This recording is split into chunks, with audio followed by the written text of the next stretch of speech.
आपने फरमाया एक आदमी बहुत लंबा सफर करके आता है, आशासा उसके बाल बिल्कुल मैले कुचैले हो जाते हैं। हम लोग भी सफर करते हैं, सफर बता देता है कि इंसान सफर से। रात में पटना में मैं शाम को 6 बजे पटना में था और रात 12 बजे किशनगंज में था। 100-120 की स्पीड से गाड़ी चल रही थी। कार से आदमी आ रहा, आराम से आ रहा है, मगर पहुंचने के बाद इंसान की बॉडी बता देती है सफर करके।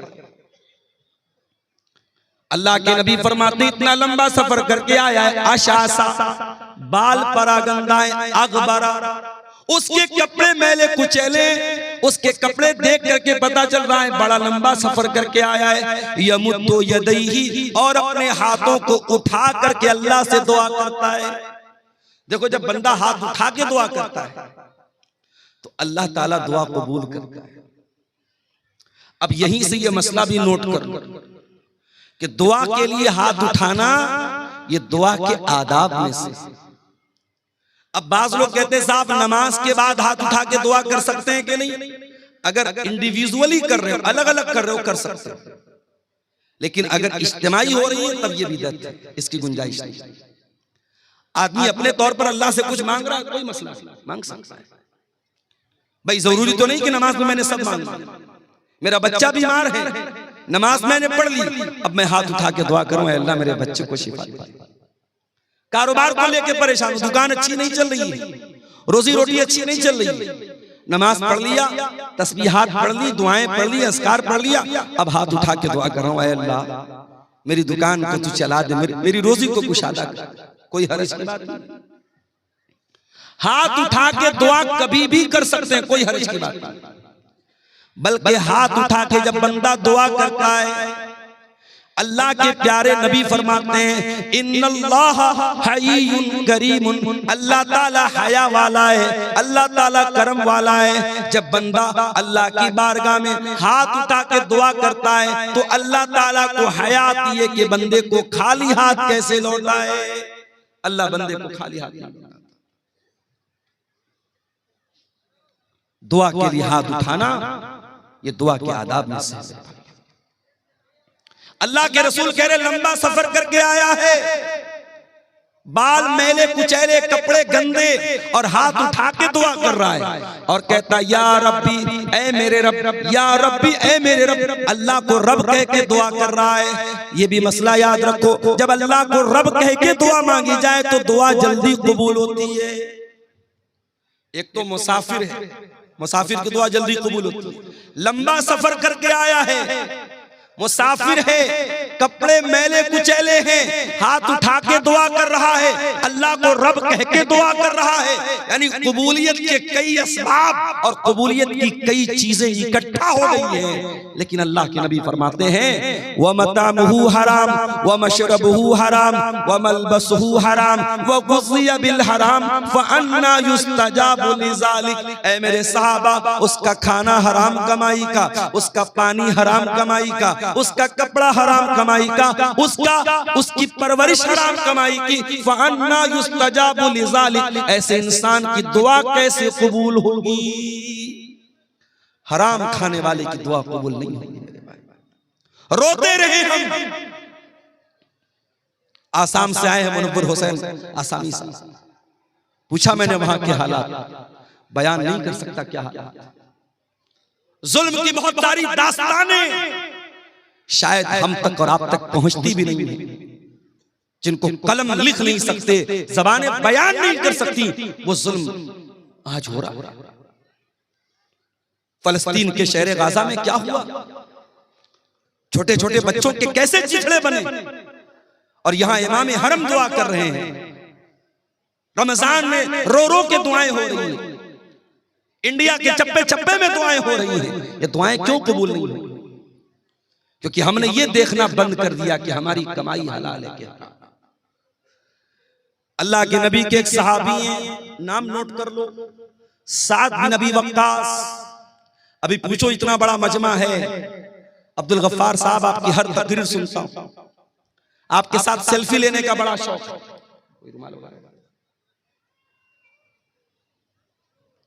हर तकरीर सुनता हूं, हर जलसे में जाता हूं। अभी पूछ लूं कि वो 10 सहाबा कौन है जिनका नाम लेकर के अल्लाह के रसूल ने जन्नती कहा है, तो मुट्ठी भर लोग होंगे जो सही बता पाएंगे, जबकि बच्चे बच्चे को पता होना चाहिए। 10 सहाबा जन्नती हैं। 4 सहाबा तो वो हैं जिनको हम खुलफाए राशिदीन कहते हैं, अबू बकर, उमर, उस्मान, अली। ये तो 4 है ही है। उसके अलावा कौन है? हजरत साद बिन अबी वक्कास, हजरत सईद बिन जैद, हजरत तलहा, हजरत जुबैर, हजरत अब्दुर्रहमान बिन औफ और हजरत अबू उबैदा बिन जर्रा। ये टोटल 10 सहाबा हैं जिनका नाम लेकर के अल्लाह के नबी ने जन्नती कहा है। उन 10 में से एक सहाबी हैं हजरत साद बिन अबी वक्कास। ये रिश्ते में अल्लाह के रसूल के मामू लगते थे। एक जंग में ये तीर चला रहे थे तो अल्लाह के नबी कह रहे थे, मामू जान, मेरे माँ बाप आप पर फिदा हुआ, आप तीर चलाए। इतनी मोहब्बत करते थे अल्लाह के नबी से। साद बिन अबी वक्कास ये बहुत मुस्तजाबुद दावत थे। ये जो दुआ करते थे इनकी दुआ फौरन कबूल हो जाती थी। इनसे किसी ने पूछा कि ऐसा साद बिन अबी वक्कास क्या बात है, आप जो भी दुआ करते हैं आपकी दुआ फौरन कबूल हो जाती है, इसका राज क्या है, इसका सीक्रेट क्या है, इसका रहस्य क्या है, क्यों आपकी दुआएं जल्दी कबूल हो जाती हैं? हजरत साद बिन अबी वक्कास कहते हैं, मा रफ़अतु लुक़मतन इला फमी, जब भी मैं अपने मुंह की तरफ कोई लुक़मा उठाता हूँ, इल्ला व अना आलिमुन, मुझे पता होता है, मिन ऐना मजीउहा व मिन ऐना ज़हबत, वो लुक़मा कहाँ से आया है और कहाँ जाएगा, उसकी आमदनी क्या थी, वो कहाँ से वो लुक़मा आया था, मुझे सब पता है। A to Z मुझे पता है, इसलिए मैं हर लुक़मे की जानकारी के बाद खाता हूँ। अल्लाह, ये थे सहाबा तो एक लुकमा भी अगर मुंह में डालते थे तो इस बात की परवाह करते थे, मैं हलाल तरीके से खा रहा हूं या हराम तरीके से खा। यहां तो बड़ी बड़ी बिल्डिंगें हराम कमाई की बन गई। यहां तो हराम कमाई से बड़े बड़े एम्पायर खड़े हो गए, बड़ी बड़ी बिल्डिंगें बना के रख दी, लाखों करोड़ों का बैलेंस बना के रख दिया। वो लोग अल्लाह को क्या हिसाब देंगे, हम जरा बता दो। दूसरे का माल नाजायज तरीके से अगर हमने खाया है, अल्लाह को हिसाब देना पड़ेगा। अच्छा एक बात बताओ, आज के इस गए गुजरे दौर में भी हम मस्जिद का एहतराम करते हैं कि नहीं करते? बहुत एहतराम करते हैं। शराबी जब मस्जिद के पास से गुजरता है शराफत से गुजर जाता है, नहीं, मस्जिद के पास कोई हुड़दंग नहीं, कोई शरारत नहीं। और हमारे हिंदुस्तान में तो हमारे गैर मुस्लिम भाई भी मस्जिद का बड़ा एहतराम करते थे। होली का त्योहार आता था, होली खेलते थे, हमने अपने मोहल्ले में देखा, सारे मोहल्ले में होली खेल रहे, बीच में मस्जिद आई, नहीं भाई ये मस्जिद है, यहाँ कोई बदतमीजी नहीं होनी। ये एक माहौल था हिंदुस्तान का, वो अलग बात है। धीरे धीरे नफरत को जहनों में डाला गया। अब तो बाकायदा मुसलमान की मस्जिद पर दूसरे मजहब का आदमी अपना झंडा लगाने की कोशिश करता है और मस्जिद के सामने गाली गलौज भी हो रहा है और भड़काऊ नारे भी लगाए जा रहे हैं, हालात खराब किए जा रहे हैं। मगर मस्जिद का एहतराम गैर मुस्लिम भी हमारे देश में करता था और करता है। मस्जिद का एहतराम हम सब करते हैं। मस्जिद से भी बढ़कर के एक मुसलमान की जान, एक मुसलमान का माल और एक मुसलमान की आबरू की अहमियत है। आइए बुखारी की वो हदीस आपको सुनाता हूं। हदीस के रावी कौन? अब्दुल्ला बिन अब्बास। अब्दुल्ला बिन अब्बास कौन है? नबी के चचा के बेटे हैं, 8 साल के बच्चे हैं। रात में जब अल्लाह के नबी तहज्जुद के लिए उठा करते थे, अब्दुल्ला बिन अब्बास आते थे और वजू का पानी ला के रख देते थे। ओ लोगों, तुम्हारे मोहल्ले में उलमा आते हैं, तुम्हारे गांव में उलमा आते हैं, तुम्हारे इलाके में जमात के बड़े बड़े उलमा आते हैं, कम से कम अपने छोटे बच्चों को उलमा से मुलाकात के लिए लेकर के आया करो, उनको उलमा का एहतराम तो सिखाया करो, उनके दिल में उलमा की मोहब्बत तो डाला करो। नबी रात में उठते हैं, तहज्जुद की नमाज के लिए उठते हैं और वजू का पानी लेकर के कौन आता है? 8 साल का बच्चा आता है। नाम क्या है? अब्दुल्ला बिन अब्बास। नबी ने पूछा ये वजू का पानी कौन लाया? जवाब मिला अब्दुल्ला बिन अब्बास लाया। नबी ने रात के अंधेरे में दुआ की, अल्लाहुम्मा अल्लिमहुल कुरान, आय अल्लाह तू अब्दुल्ला बिन अब्बास को कुरान का इल्म अता फरमा दे, कुरान का आलिम बना दे, कुरान की नॉलेज दे दे, कुरान का ज्ञानी बना दे, कुरान की तफसीर का इल्म दे दे। और आज जब भी आप तफसीर की कोई भी किताब उठाएंगे, सबसे ज्यादा अगर किसी का नाम आपको मिलेगा, अब्दुल्लाह बिन अब्बास का नाम मिलेगा। कुरान करीम की तफसीर में नंबर 1 माने जाते हैं सहाबे। ये नबी की दुआ की बरकत थी। वही अब्दुल्लाह बिन अब्बास रिवायत करते हैं, अल्लाह के प्यारे नबी अपनी जिंदगी का पहला और आखिरी हज कर रहे हैं, और हज के मौके पर तकरीबन 1.25 लाख सहाबे किराम आपके साथ हैं। जिलहिज्जा की 10 तारीख आती है, ईद उल अज़हा का दिन आता है, यौमुन नहर आती है। अल्लाह के प्यारे नबी अपने सहाबा के साथ हैं। आपने मिना के मैदान में फरमाया, अय्यो यौमिन हाज़ा, ऐ मेरे सहाबा ये कौन सा दिन है? सहाबा ने कहा यौमुन हराम, आज का दिन तो यौमुन नहर है, आज का दिन तो 10 जिलहिज्जा की तारीख है, आज का दिन तो बड़ा एहतराम वाला है। फिर आपने पूछा अय्यो बलदिन हाज़ा, ये शहर कौन सा है? सहाबे किराम ने कहा बलदुन हराम, आय अल्लाह के नबी ये तो मक्का शहर का एक हिस्सा है, ये तो मक्का शहर है जो अमन वाला शहर है, जो बड़ा एहतराम वाला हुर्मत वाला शहर है। फिर आपने पूछा अय्यो शहरिन हाज़ा, ये कौन सा महीना है? सहाबे किराम ने फरमाया शाहरुन हरामुन, ये तो हुर्मत वाला महीना है, ये तो जिलहिज्जा का महीना है। अब जरा नबी के अल्फाज,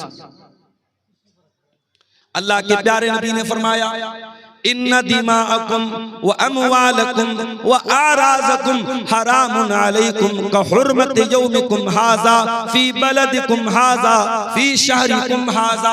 ऐ मुसलमानों, कान खोल करके सुन लो, तुम्हारी जान, तुम्हारा माल और तुम्हारी इज्जत व आबरू एक दूसरे के लिए हराम है। उसी तरीके से जैसे आज का ये दिन हुर्मत वाला है, जैसे ये मक्का शहर हुर्मत वाला है, जैसे ये जिलहिज्जा का महीना हुर्मत वाला है, एक दूसरे की जान और माल का उतना ही एहतराम करो।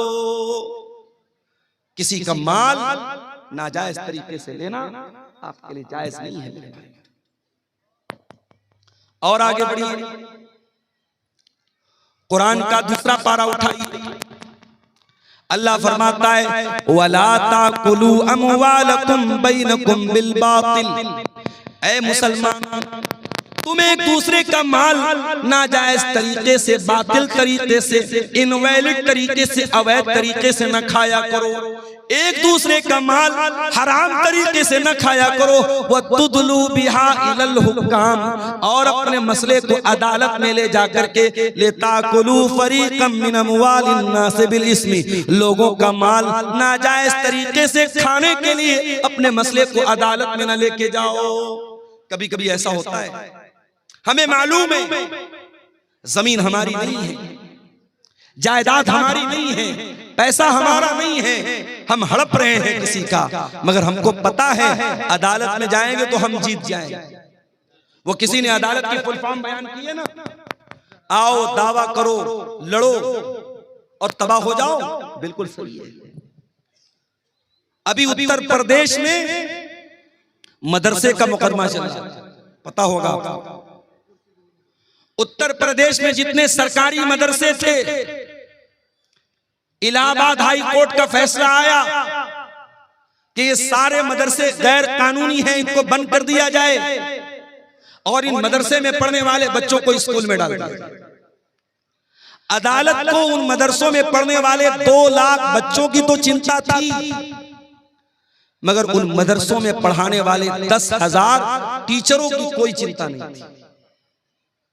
रमजान के महीने में यह फैसला आया, उत्तर प्रदेश के मदरसों में पढ़ाने वाले सरकारी टीचरों का जीना हराम हो गया। उनके हलक के नीचे खाना नहीं उतर रहा था। उसमें बेचारे ऐसे बूढ़े लोग भी थे जो रिटायरमेंट के करीब, उसमें ऐसे लोग भी हैं कि उनकी तनख्वाह से पूरा परिवार चल रहा है, भाई बहन सबको खिला रहे हैं। अदालत का यह फैसला आया, सबके पैरों के नीचे की जमीन खसक गई।